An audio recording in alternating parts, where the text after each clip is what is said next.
Selamat siang keluarga besar SDN CBS 02 Pagi. Ketemu lagi dengan Pak Pras di podcast Ngobrol Bareng Siswa. Kali ini Pak Pras bersama salah satu siswi unggulan sekolah kita. Hari ini kita akan ngobrol tentang pendidikan adalah masa depan. Obrolan kita hari ini sudah dengan standar protokol kesehatan. Saya dan Anissa sudah menggunakan masker dengan berjarak. Tadi saya dan Anissa juga sudah mencuci tangan, lalu tadi sudah memakai hand sanitizer. Insya Allah obrolan kita aman. Anissa, apa kabar? Alhamdulillah baik, Pak Pras gimana? Alhamdulillah, Pak Pras sehat. Nah, sekarang Pak Pras pengen Anissa memperkenalkan diri, karena ini ditonton bukan cuma keluarga besar CBS 02 tapi seluruh anak-anak di Indonesia. Silakan memperkenalkan diri, siapa? Assalamualaikum warahmatullahi wabarakatuh. Nama saya Anissa Dwi Ardanti. Saya duduk di kelas 6 SDN Ciputat Selatan 02 Pagi. Oke, jadi Anissa duduk di kelas 6. Wah, sebentar lagi apa nih? Mau ujian nasional ya? Ya, atau ujian akhir lah. Oke, Anissa, selama pandemi ini apa saja kegiatan Anissa? Selama pandemi ini absen, PJJ, kebiasaan, sarapan, sholat, sama ngelukis-ngelukis gitu. Berarti semua kegiatannya dilakukan di rumah? Ya, nggak kemana-mana.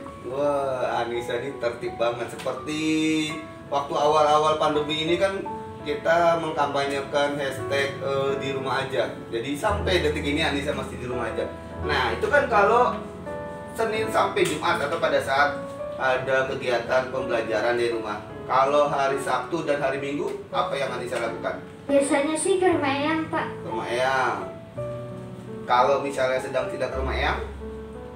Kalau nggak ke rumah Eyang, di rumah aja. Diisi dengan apa libur Sabtu Minggu? Ngobrol-ngobrol bareng keluarga. Ngobrol bareng sama keluarga.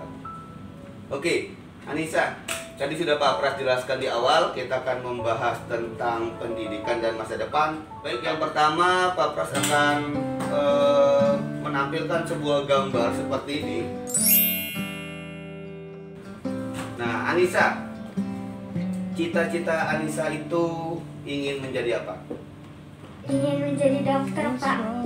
Jadi dokter. Kenapa Anissa memilih cita-cita menjadi dokter? Karena bisa menolong orang, Pak. Menolong orang. Yang Anissa tahu, dokter itu aktivitasnya atau kegiatannya apa saja yang Anissa tahu? Mengobati orang yang sedang Mengobati orang yang sedang sakit. Ada hal lain yang kira-kira itu bikin Anissa jadi jatuh cinta sama profesi seorang dokter? Gak ada sih. Gak ada. Apa kasih tahu nih? Ini cukup viral juga, ada dokter, dokter sudah sangat senior di Indonesia. Ini dokter, selain dia praktek pasti di rumah sakit, dia juga membuka praktek di rumah. Hebatnya ini dokter. Dokter ini tidak pernah mau dibayar oleh pasiennya. Gratis, apalagi dengan pasien-pasien yang misalnya memiliki kesulitan ekonomi. Bahkan bukan cuma di rumahnya. Jadi dokter ini karena dia cukup senior, mempunyai jabatan yang cukup juga di rumah sakit, jadi dia bisa membantu si pasiennya untuk proses pengobatan penyembuhan di rumah sakit melalui dokter ini juga. Di rumah sakit juga bisa juga ditangani oleh dokter ini. Dan hebatnya tadi saya bilang, dokter ini pernah bilang kayak gini. Orang tuanya pernah bilang ke dia, kalau kamu nanti jadi dokter, jangan ambil uang dari pasienmu yang tidak mampu. Karena jangankan untuk berobat, untuk makan keseharian saja, membeli beras saja, mereka belum tentu mampu. Nah, dari kisah itu Pak Pras sempat jatuh cinta sama profesi dokter. Nah, Pak Pras berharap Anissa menjadi penerus dokter itu. Jadi kalau saya luar biasa. Nah, Anissa, Sekarang kita masih ngomongin cita-cita. Kalau tadi Anissa memiliki cita-cita ingin menjadi dokter, upaya apa atau usaha apa yang sudah Anissa lakukan sampai saat ini? Pastinya sekolah sih Pak. Sekolah. Kenapa harus sekolah? Karena kan dengan sekolah kita mendapat pendidikan. Dengan sekolah kita mendapat pendidikan. Terus berarti Anissa suka pelajaran apa? IPA. Di sekolah Anissa suka pelajaran apa? Suka pelajaran matematika. Matematika, karena kan sudah tema tuh ya. Iya. Organ-organ tubuh. Bahkan ketika Pak Pras kuliah kependidikan olahraga pun itu ketemu sama pelajaran atau mata kuliah yang soal organ tubuh. Karena Pak Pras pendidikan olahraga, maka juga pastinya berhubungan dengan organ tubuh, gerak tubuh, dan sebagainya. Itu harus menghafal tuh bagian-bagian tubuh, tulang-tulang, persendian, itu yang buat. Makanya Pak Pras sudah jadi dokter olahraga aja, nggak jadi dokter seperti yang ada di rumah sakit. Oke Anissa, sekarang Pak Pras punya 6 pertanyaan yang akan Pak Pras berikan ke Anissa. Nah Anissa silakan menjawab. Boleh mengilustrasikan, memberikan contoh versinya Anissa. Anissa, menurut Anissa arti pendidikan itu apa? Ilmu, pengetahuan maupun keterampilan. Ilmu, pengetahuan, dan keterampilan. Contoh ilmu pengetahuan yang Anissa paling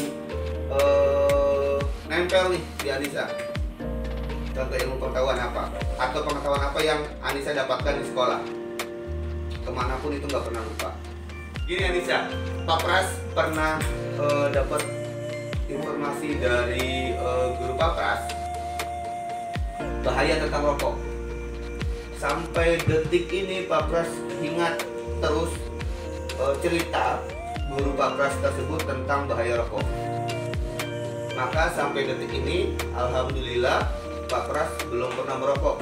Padahal lingkungan Pak Pras sangat dekat dengan rokok. Ya, teman Pak Pras, bahkan anggota keluarga Pak Pras, lalu ya lingkungan bergaul Pak Pras sangat dekat. Bahkan Pak Pras itu ketika punya aktivitas outdoor, naik gunung, Pak Pras itu salah satu orang yang tidak merokok walaupun dalam kondisi di gunung misalnya dingin ataupun hujan sekalipun.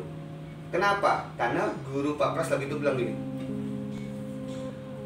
siapa di sini yang punya cita-cita menjadi guru olahraga atau atlet?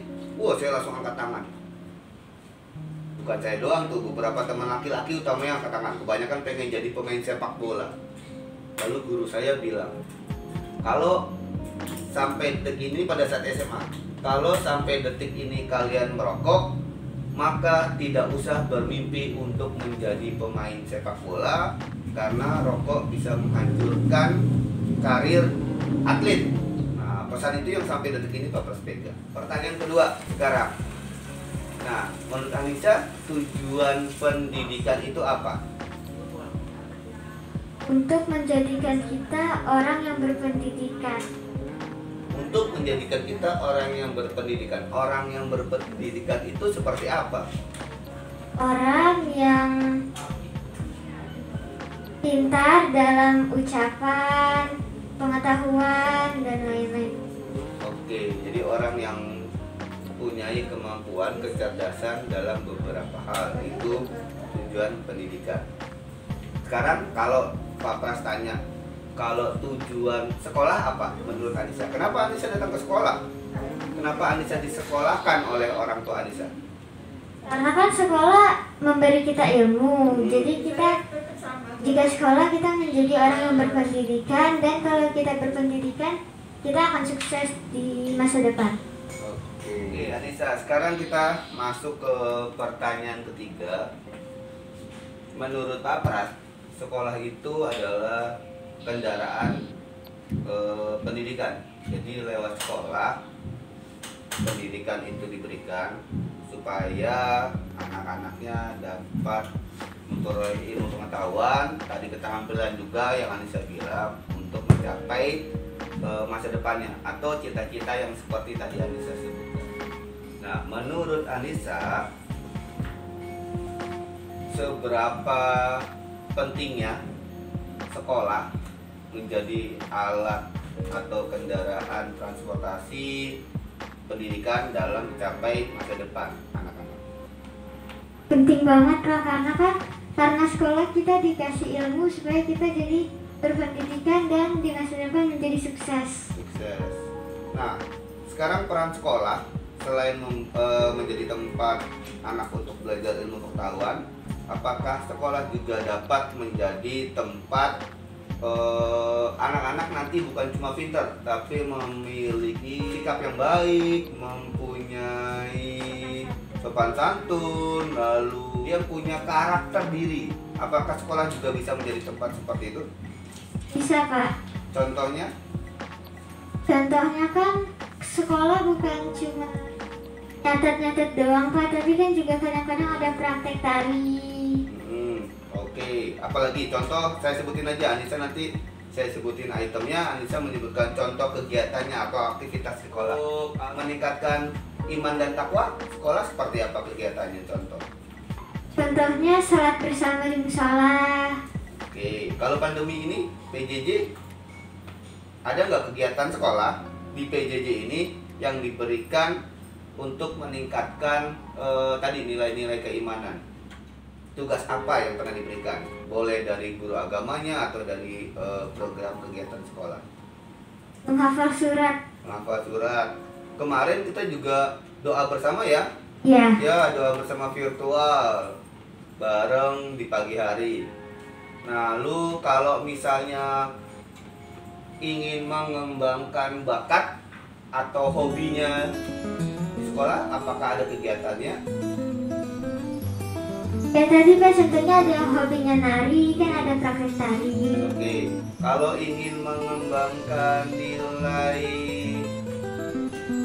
kepemimpinan, karakter diri, punya jiwa pemimpin, itu apa contoh kegiatan di sekolah kita?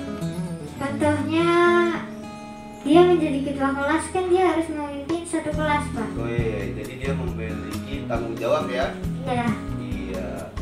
Terakhir, kalau misalnya ingin mengembangkan sifat jujur, nah kegiatan apa yang ada di sekolah Anissa? Kalau lagi pandemi gini kan foto absen, kebiasaan itu harus satu hari itu benar-benar kan yang kemarin-kemarin Pak, foto yang terbaru. Oh iya, atau cuma absen pagi, nanti pada saat pembelajaran nggak ada gitu ya? Ya. Tahu-tahu nanti sore atau malamnya kirim tugas. Ya. Iya, berarti ternyata walaupun masih dalam kondisi belajar di rumah, siswa juga mempunyai kewajiban untuk bersikap jujur ya terhadap terhadap dirinya, karena guru sebagai pembimbing tidak dapat melihat seluruh aktivitas siswa, berbeda ketika kondisi belajar ada di sekolah atau di dalam kelas. Oke, Anissa. Sekarang yang keempat, di sekolah itu pasti memiliki banyak masalah. Di dunia pendidikan pasti ada masalah. Pak Pras ingin tampilkan 2 gambar saja. Nanti bisa lihat di sini gambar yang pertama itu. Nah, diilustrasikan ini ada beberapa anak yang menurut Pak Pras ini luar biasa. Ini mereka berjuang, berkorban, berani untuk menyeberangi sebuah jembatan demi mencapai ke sekolah mereka masing-masing. Walaupun ini gambarnya gambar lama ya, jadi jembatannya sudah diperbarui, tapi Pak Pras ingin mendengarkan pendapat Anissa tentang teman-teman kita ini di Indonesia, perjuangannya seperti gimana menurut Anissa? Semangat banget sih Pak. Kenapa semangat? Karena kan itu mempertaruhkan nyawanya ya. Iya, kalau jatuh ini bukan sampai ke sekolah, tapi bisa sampai ke rumah sakit. Iya. Iya, bahaya banget. Nah, sekarang kalau misalnya ini ditarik garis ke Anissa, apakah Anissa mengalami ini? Enggak sih Pak, alhamdulillah. Tidak, berarti nilai positif apa yang seharusnya Anissa bisa lebih bersyukur terhadap kondisi Anissa dengan sekolah yang sekarang dibandingkan teman-teman kita yang ada di daerah lain? Gimana Anissa, menurut Anissa? Kita seharusnya lebih semangat karena kan kita sudah dipermudah kan Pak. Tidak usah menyeberangi jembatan, mempertaruhkan nyawa. Iya, ya. Ada lagi fotonya juga kayak anak SD digendong sama ayahnya menyeberangi kali, tasnya atau sepatunya ditaruh digendong di atas kepalanya, jadi supaya tasnya nggak basah, pakaian anaknya nggak basah, tapi ayahnya basah semuanya karena airnya sampai ke dada orang dewasa.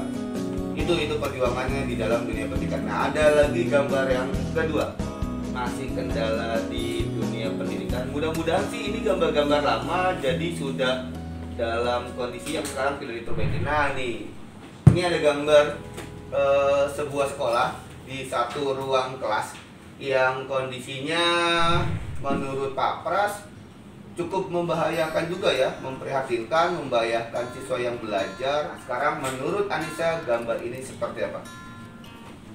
Sama kayak tadi sih Pak, mempertaruhkannya banget. Kalau adamnya jatuh kan rubuh gitu, bahaya sih Pak, bisa nibain kepala kita. Jadi konsentrasinya ini terpecah Anissa.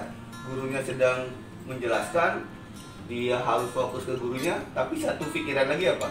Ntar saya lagi belajar, tiba-tiba jatuh ini, ya.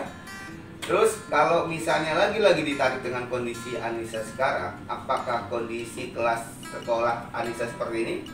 Alhamdulillah enggak sih Pak. Tidak. Nah, sekarang saya mau balik. Misalnya Anissa dipercaya untuk menjadi Menteri Pendidikan. Nih, keren nih. Anissa dipercaya misalnya menjadi Menteri Pendidikan. Apa yang akan Anissa lakukan dengan jabatan hebat yang Anissa emban itu untuk sekolah-sekolah yang ada di Indonesia yang mungkin kondisinya seperti ini? Gimana Anissa? Pastinya sih pasti akan dibenerin lah ya Pak, karena kan itu bahaya. Apalagi yang Anissa bisa perbuat untuk dunia pendidikan kalau misalnya Anissa menjadi Menteri Pendidikan? Memberikan dana untuk membenarkan sekolah-sekolah yang seperti itu juga Pak. Oke, jadi salah satu kenyamanan siswa belajar adalah memiliki fasilitas bukan cuma yang banyak. Sebenarnya beberapa teman-teman kita di daerah tidak begitu perlu fasilitas sekolah yang komplit. Ada fasilitas A, B, C, tidak perlu. Yang penting mereka hanya butuh fasilitas utama adalah kelasnya dengan kondisi yang aman. Nah, itu yang mereka butuhkan. Ya, oke, Anissa. Sekarang kita ke pertanyaan yang kelima nih, mendekati 2 pertanyaan terakhir. Menurut Anissa, orang yang pintar atau orang yang berpendidikan itu seperti apa? Orang yang baik, bertutur kata, sikap, dan pengetahuannya luas Pak. Luas. Kalau Anissa membedakan antara orang yang mengenyam pendidikan dengan orang yang tidak mengenyam pendidikan, itu perbedaannya seperti apa? Perbedaannya, jika orang yang berpendidikan pasti dia lebih mengetahui banyak hal, dan jika orang yang tidak berpendidikan kurang mengetahui beberapa hal Pak. Iya, terbatas. Kalau pertanyaan tadi untuk masa depannya gimana? Orang berpendidikan masa depannya seperti apa? Terus orang yang tidak banyak mengenyam pendidikan masa depannya seperti apa? Mungkin untuk yang berpendidikan lebih besar kemungkinannya untuk dia menjadi sukses ya Pak. Tapi untuk yang kurang berpendidikan belum tentu dia tidak menjadi sukses Pak, karena ada banyak cara. Oke, jadi sebenarnya membandingkan ini atau pertanyaan yang nomor 5 ini fokusnya adalah untuk memotivasi teman-teman seluruh anak-anak yang ada di Indonesia, gimana pun sulitnya, apalagi di masa pandemi ini, kita harus tetap sekolah. Ya. Harus tetap sekolah. Karena ketika nanti dia memilih untuk tidak sekolah dengan alasan apapun, maka yang terancam adalah masa depannya Anissa. Ya. Yang terancam masa depannya. Padahal tadi di poin yang sebelumnya kita sudah bahas kalau sekolah adalah kendaraan pendidikan dan pendidikan adalah cara untuk menggapai masa depan. Oke, pertanyaan terakhir Anissa. Nomor 6. Pasti pendidikan itu menghasilkan sebuah produk atau ada hasilnya lah. Nah, menurut Anissa, sampai saat ini saya punya 2 pertanyaan. Sampai saat ini hasil apa yang sudah Anissa rasakan selama Anissa mengenyam pendidikan dari kelas 1 dulu tuh sampai sekarang sudah di kelas 6 semester yang kedua?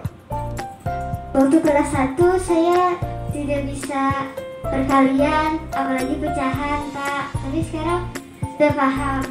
Emang perlu dikajarin waktu kelas 1? Iya, makanya itu. Terus kalau misalnya Anissa lihat orang lain atau orang dewasa yang misalnya di lingkungan Anissa atau Anissa bisa lihat secara langsung hasil dari orang yang tadi tuh mengenyam pendidikan sama orang yang tidak mengenyam pendidikan, itu seperti apa untuk masa depannya? Untuk masa depannya mungkin jika orang berpendidikan pasti dia akan sukses, Pak. Tapi kalau orang yang kurang berpendidikan mungkin lebih sulit untuk mencapai itu. Ya, jadi gini, Pak Pras pernah memberikan ilustrasi di kelas. Ya, ada 2 orang, misalnya gini, contohnya saya sama Anissa. Anissa mengenyam pendidikan, misalnya Anissa dari SD, SMP, SMA sampai perguruan tinggi. Saya sama Anissa nih 1 SD, tapi sekolah saya hanya sampai SMP. Ya, nah kalau diilustrasikan, Anissa ini seperti menaiki anak tangga. Walaupun jumlahnya banyak, dengan durasi waktu yang lama, kurang lebih 16 tahun ya Anissa. Dari SD 6 tahun sampai ke perguruan tinggi misalnya 4 tahun, maka kurang lebih 16 tahun Anissa harus mengenyam pendidikan yang cukup lama. Sementara Pak Pras berhenti di SMP misalnya kelas 1. Maka apakah Anissa bisa sampai ke titik sukses yang di atas? Bisa, tapi dengan jangka waktu yang lama dan ada prosesnya di situ. Justru yang mahal adalah prosesnya, karena Anissa akan dapat banyak pembelajaran, akan dapat banyak ilmu pengetahuan. Sementara Pak Pras, bisakah Pak Pras sampai titik sukses? Bisa, tapi yang Pak Pras hadapi bukan anak tangga seperti Anissa, tapi yang Pak Pras hadapi adalah tebing. Mungkin tebingnya agak landai, terus tiba-tiba terjal, agak landai lagi, terjal. Pak Pras bisa sampai atas puncak, bisa. Tapi kondisi Pak Pras ketika sampai puncak itu satu, butuh perjuangan yang lebih keras daripada Anissa. Kalau Anissa kan naik tangga. Contoh aja kamu naik tangga sama naik gunung yang tidak bertangga, itu pasti sulit banget perjuangannya. Yang kedua, pasti saya akan mengalami banyak luka-luka. Tangan lecet, kaki lecet, jatuh bangun. Walaupun saya sampai puncak. Nah, cuma kalau misalnya dijumlahkan ada 10 orang berpendidikan atau orang yang mengenyam pendidikan sampai di puncak, misalnya kan gak semua Pak Pras, cuma 8 orang presentasinya dari 10 orang, oke lah. Tapi kalau Pak Pras juga dipresentasikan, yang cuma lulusan SMP yang cuma mengenyam pendidikan sampai SMP kelas 1 tadi, kalau ada 10 orang paling sampai puncak cuma Pak Pras. Yang 9-nya gagal. Kenapa gagal? Tadi mereka tidak siap mental, mereka capek karena harus jatuh, terluka, lewatnya jalannya terjal. Jadi pendidikan itu memudahkan jalan untuk mencapai titik sukses, yaitu masa depan yang tadi sudah dicita-citakan. Oke Anissa, satu pertanyaan terakhir. Menurut Anissa, apakah masa depan itu dapat kita persiapkan dari sedini mungkin atau dari seusia Anissa? Ya, harus kita persiapkan ya. Karena jika kita tidak mempersiapkannya, ya tadi yang Pak Pras bilang, itu akan lebih sulit untuk mencapai apa yang kita cita-citakan di masa depan. Oke, jadi kita mau jadi apa di masa depan itu dapat kita siapkan. Ya. Kalaupun apa yang kita cita-citakan itu tidak terwujud, pasti akan diganti sama Tuhan sebesar usaha kita. Misalnya gini, Pak Pras punya cita-cita jadi dokter, Pak Pras mengenyam pendidikan, tapi ternyata Pak Pras menjadi seorang guru, tidak menjadi dokter. Toh ada hasilnya. Jadi artinya kalaupun titik suksesnya tidak di titik A, tapi dia akan bergeser ke titik B atau C atau D. Tapi keempat titik ini sama, sejajar, ketimbang yang misalnya tadi tuh finishnya ada di titiknya di bawah X, Y atau Z. Seperti itu. Jadi masa depan itu bisa dipersiapkan, tapi harus dengan tekun. Oke Anissa? Pak Pras dulu mempersiapkan nggak untuk masa depan Pak Pras?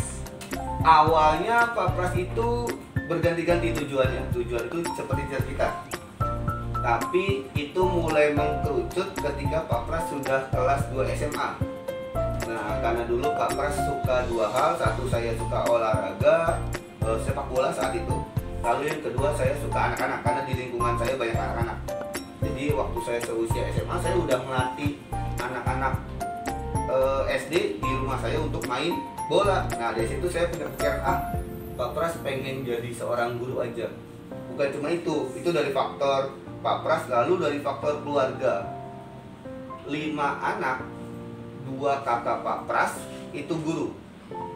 Nah, akhirnya dari situ Pak Pras termotivasi jadi guru aja deh. Terus karena tadi bidangnya saya suka olahraga dan suka anak-anak, maka saya jadi guru olahraga. Itu.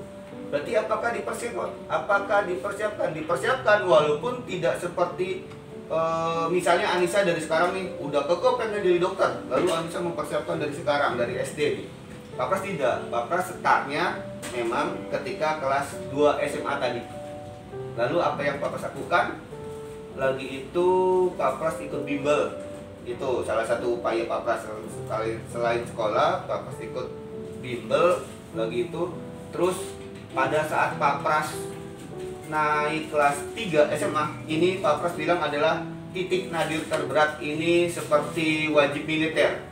Jadi Anissa, Pak Pras setiap hari selama 1 tahun tuh kelas 3 SMA itu harus bangun jam 2:30. Sudah dibangunin dengan cara apapun, bisa disiram atau dipaksa untuk belajar. Yang ngedrill adalah kakak Pak Pras. Woi, itu ngajarnya kayak tentara. Dari 2:30 saya harus bangun sampai titik selesai adalah azan subuh, itu titik selesai. Jadi gimana caranya saya 2:30 harus bangun, belajar kurang lebih 2 jam. Karena saya tahu saya lemah di matematika. Tapi keuntungan saya sudah tahu nih saya akan memilih jurusan apa. Jadi ternyata mempersiapkannya itu pakai strategi juga. Selain belajar dan nambah bimbel tadi, saya punya strategi. 1, saya mau ke jurusan apa, kampusnya mana, dan saya udah lihat nih grade-nya, nilainya berapa. Nah, di bimbel itu kan dilatih. Setiap pekan, setiap bulan tuh ada tesnya. Misalnya grade-nya 400, apakah ketika tes saya udah mencapai angka 400? Kalau sudah, saya harus naikin grade-nya. Saya harus dapat 420, 450, supaya saya terbiasa dengan grade 400. Saya udah main di atas 450 misalnya. Nah, alhamdulillah tercapai. Dan yang paling membanggakan saya adalah ketika besoknya mau pengumuman, dulu namanya SPMB kalau nggak salah, 2004.